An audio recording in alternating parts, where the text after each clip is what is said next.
Hello everyone and welcome to the 15th episode of the iGaming show presented by Paramount Commerce. I'm your host Varad Mehta, and in this podcast we analyze gaming industry trends with experts from various gaming organizations. In today's episode, we will explore the impact of the second March Madness tournament in Ontario's regulated iGaming market with Zach Schlouch, the Director of Sportsbook Operations for Rush Street Interactive. So without further ado, let's get the show rolling. Okay, so Zach, how we start this podcast, as always, is by asking you a few fun questions. So I have a couple lined up for you before we go into the topic of discussion. The first one is a good teacher always leaves something amazing for you through who they are or what they taught you or how they encouraged you. Can you tell us about Miss Marilyn and the spring swing, if you know what I'm referring to? Yeah, that was very, very unexpected. Yes, no, Miss Marilyn from the Spring Swing was actually a dance instructor from my time being in theater programs throughout high school. So she was super influential on me because, I wasn't naturally inclined to be a dancer coming into those activities through high school. Very much appreciated my participation in all the music programs. But when I got involved in theater, you could say I had two left feet at first. So Miss Marilyn was very influential in taking her time and being patient with me and showing me how to tap dance specifically in the first show that I was in, which was 42nd Street.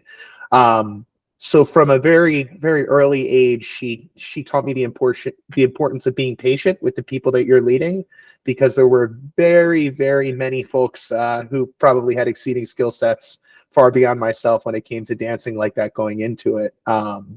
So she definitely gave me the confidence to know in that moment that I would be able to, ultimately get better at something I'd never done before, because the acting and the singing pieces of things came a little bit more naturally to me than that aspect. But yeah, no, great lady, and may she rest in peace, actually. Great one. My next question for you, Zach, would be: have you ever visited the Reading Pagoda? Is how you say it, Reading Pagoda? Yeah. And can you tell us what that is, basically? Sure. Yeah. So the Reading Pagoda is it's essentially a structure on the hill that's lit up at night. It's an area where a lot of people in the Berks County, Reading, Pennsylvania community gather, meet. There's walking trails around it. So it's just a very nice vantage point of the entirety of the city of Reading. Growing up around here, I know, it's the type of thing you go to on elementary school field trips and things like that. And then once you get a little bit more independent, you can go up there on your own time and just enjoy it. It's a little bit of a respite from the craziness of the city that is Reading. So just a nice cultural tourist area within the area that I grew up. Love it. My next one, just two more. Sure. My next one is: if you had the job of introducing Foo Fighters to someone who hasn't heard them before, what are 3 songs you would pick for them to listen to? Oh, no, come on, just 3. No. No, probably the 3 that I would go with is Learn to Fly to start. I like that song because I'm an Eagles fan as well. So, there's a bit of a tie in there. That one, My Hero, is another good song. And then the classic, arguably, but not in my opinion, the best song of the 1990s, Everlong. So yeah, that would probably, that's the staple. That's the one that you have to probably start with. So I probably listed those in reverse order, but definitely an easy power 3 there. Yes, that's a pretty good one. Yeah. And my last question is: you yourself know some great musical people. I think you know someone, Technical Sergeant Seth Ebersol, who's also a jazz saxophonist. So did you play saxophone, and how do you know these many musical people? I did play saxophone for several years. I was a district and all region sax player in high school. Now, granted, I say that, but the individual you just asked me about, Seth Ebersol, is a very accomplished saxophonist, as I'm sure you were able to see. He was a great friend of mine growing up. I was very fortunate to get to sit alongside 2 who have gone on to become professional musicians who gig professionally today, Seth, and then another, Nathan Ballot, who plays in New York City. Seth particularly, actually, it's funny you bring him up. I just had the fortune of getting to see him play for the first time in a while a few weeks back. with my family. He actually came back around the area, playing in the Air Force. He's living down outside Washington, D.C. at this point. So he was able to be back around, and we got to see those two individuals that I mentioned play together, actually, kind of as a reunion show around here. So just from being involved in all those music programs, as I alluded to earlier, I've been able to keep some connections with those folks, some of which, were able to take it to that next level and go professional playing music in a way that I wasn't able to necessarily do. No, that's amazing. Still, Yeah. I'm sure you pick up the saxophone or any musical instrument, still gives you peace, right? So For sure. that's what matters. I love that. And I love that, beyond whatever we're here to talk about, Zach is so appreciative of, his teachers, music. There's so much there. So yeah, now going into the topic of discussion, we're here to talk about March Madness and its possible impact in Ontario, Canada, and what it's going to bring this year versus what it was last year, probably. So my first question, Zach, is that during the Super Bowl this year, we saw that there was, a huge rise or a huge interest in sports betting, possibly more than it was the previous year. In Ontario, there was also that same experience. So how do you think this year's March Madness tournament will be, and how will it kind of impact Ontario's regulated gaming industry? I mean, transparently off the bat, I mean, we operate in several states, right? There's no market that we are operating in from an online sports betting standpoint that I'm more excited for going into this tournament than Ontario. And that's just because of the growth that we have seen in the sport in general in that market. It's no secret, and it's something that we'll get to a little bit later as far as there not being local Canadian teams involved. So it's taken a little bit more of a ramp up for people to become acclimated to the sport, to understand there's a million teams, right? There's a lot of teams, a lot of different players. So it takes a little bit for people to become, get their preferences for wager types, get their preferences for teams, for players that they're looking to bet on. So I think because a lot of that has happened this year in a new way, somewhat, which I'll get into a bit, because of the state of the game itself, and sometimes because some of it due to the maturity of the overall Ontario market. I think players have just been in a unique position to try and check out different betting products than what they were accustomed to up front. Of course, we've seen a lot of popularity with hockey and with your professional sports, as you alluded to. The NFL, we just came off of a record month of January in playoffs, particularly. Definitely see and expect this to happen. Some of the trends that I would expect us to see that will probably push us to increase performance versus last year would be continued expansion of live wagering.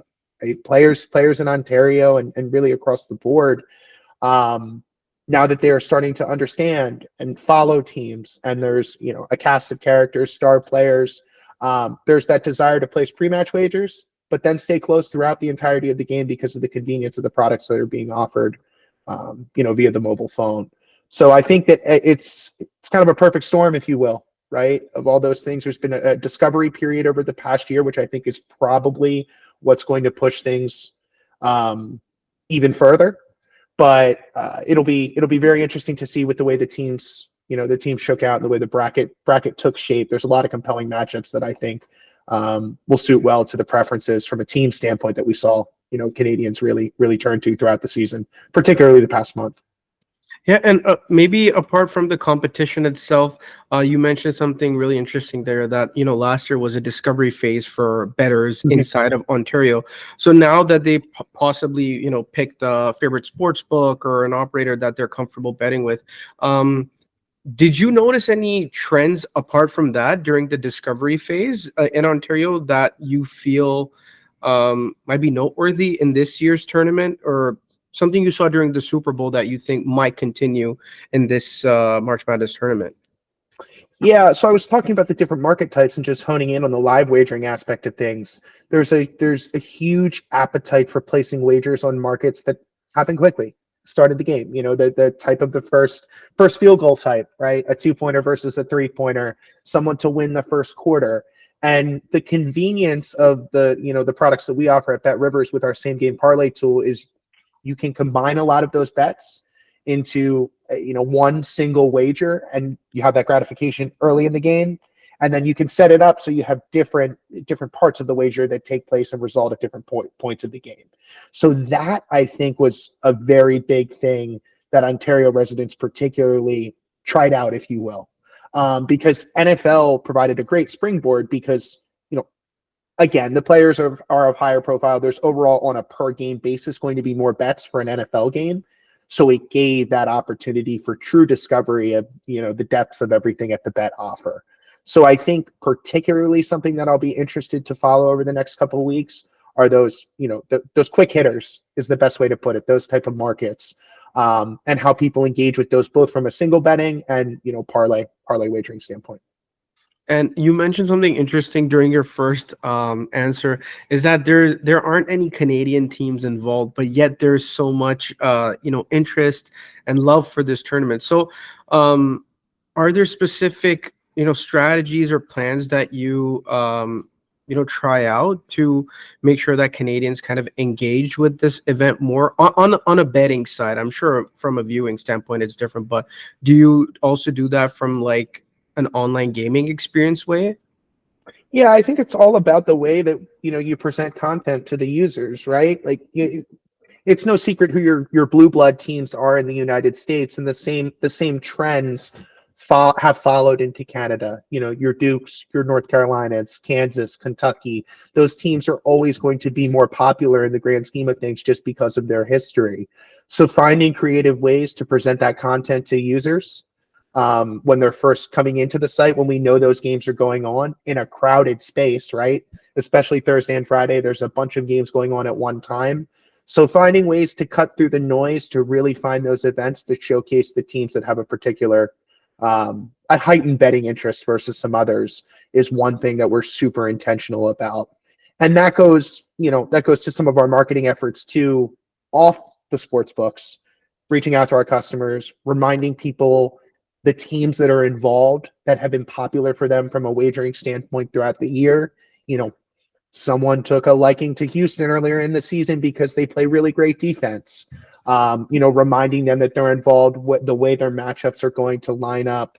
It becomes in a crowded space when a lot of gaming companies are sending a lot of messaging around. It's trying to be personal and remind people of the stuff that cut the noise, essentially, is the strategy that we take for trying to appeal to the widest range of people. That's a good one. And how do you sort of use content and specific, marketing strategies to engage with Canadians? Because that's a unique way that, hey, we're not possibly, sending out an ad, but hey, here's a interesting content piece about these are XYZ teams within March Madness, and here are stats or something like that. Are you using some of those things as well? Yeah, I think particularly what we try to do with some of those same game parlay offerings. If you go to our websites, we have they function like carousels that sit at the top of each of our pages that feature some of this content with, as you're alluding to, some narrative information. X player scored 20 plus in the past five games. So to position the information so it can become a bit of a fact-finding mission for folks, and then they still have the opportunity to place the wager again, should they so choose. And then when you're presenting that, understanding that not everybody's going to want to take that one wager, so providing convenient means for people to go and be able to manipulate whatever you're presenting to them as well. I think another thing that will be interesting, cross-sport opportunities, right? There's still major sports going on during March Madness, and we know that's the focal event, but how are there opportunities to take core hockey bettors or core NBA bettors and try and bring them across? And while we know it's the end of the season and there's not a ton of volume left from college basketball this year, building that into their repertoire, because as we know, sports gaming in general is a seasonal activity. That's a good one. And as a online gaming operator, responsible gaming is so important to whatever that you do. So are you more conscious about responsible gaming initiatives and efforts during major sporting events such as March Madness or Super Bowl, something like that? Yeah, truthfully, I think the key to having a robust and effective responsible gaming program throughout the year is not needing to force yourself to have greater consciousness on it during these marquee events. So that's all to say, I wouldn't necessarily say that it stands out because we're very heightened and conscious of it throughout the year. Just the same in the summer months when it's the dog days of baseball, as we are during these times. Now, again, you talk about featuring proper areas of our product and making sure our customers are aware of what we have out there. Of course, it's a messaging piece. It's something that we're going to include in all our communications leading into the tournament. Want to make sure that people understand all the tools we do have available, how easy they are to use, and the fact that we have a support team to help them to put them in place, should they need it at 24 hours a day. So it's preserving the fun and controlled nature of what we do as a 24/7, 365 exercise. It's not just during the Super Bowl or during March Madness. It's not a 100%. It's not a one-day thing, right? Exactly. That's a good one. And my last question for you, Zach, would be whenever you look at these big, because you're heavily involved in the sports booking operation, what future trends do you see when we talk about Ontario and when we talk about major sporting events such as March Madness or Super Bowl or some NBA final? Are there trends or something you're looking forward to when it comes to these big, like you said, live wagering? Are you looking at, incorporating some live streaming aspect? What are you looking forward to that you want to deliver to the industry as well as the consumers? Well, it's funny you say that because I think the streaming is a great point. The watch and wager concept is gaining huge popularity, right? And I think what we as an industry will continue to understand is the juxtaposition between watching and wagering events that you can find on normal television versus the ones that are a bit harder, right? Some of your deeper. We see a lot of success and popularity of streaming sports such as soccer, tennis, even things like darts, which are super popular among our Ontario bettors. How does that translate to some of the higher profile core sports? We're always, investigating those opportunities and trying to find the strongest synergy between wagering and watching and bringing that experience as close as possible. Because it's one thing to have a stream on there, but if it's not super convenient from a user experience standpoint to find the bets and place them, we're not really accomplishing much. So I think those are continued opportunities that we'll see as we move forward here. The goal is always finding the way to properly bridge being the operator of the sports wagering content versus providing the companion media content, statistical content, and how can those things kind of coexist within one singular platform. I think we're going to see that occur a lot more across really every sports property as we move things forward. That's a good one. Zach, I want to thank you for your time. You joined us, I think today, the March Madness kicks off. So what a fantastic day to, interview you. Thank you so Absolutely. much, Zach, for your expertise.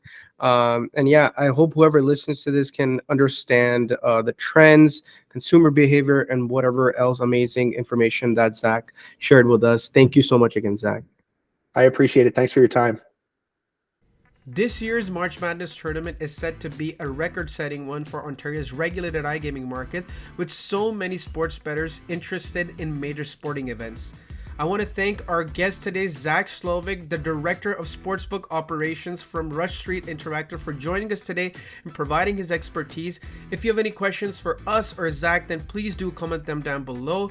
Please don't forget to like, share, and subscribe to our YouTube channel. For the episode transcript and more content, please visit our website, ParamountCommerce.com, or check out the description. Thank you so much for tuning into the iGaming show presented by Paramount Commerce. I'm your host, Varad Mehta, and until next time, keep gaming.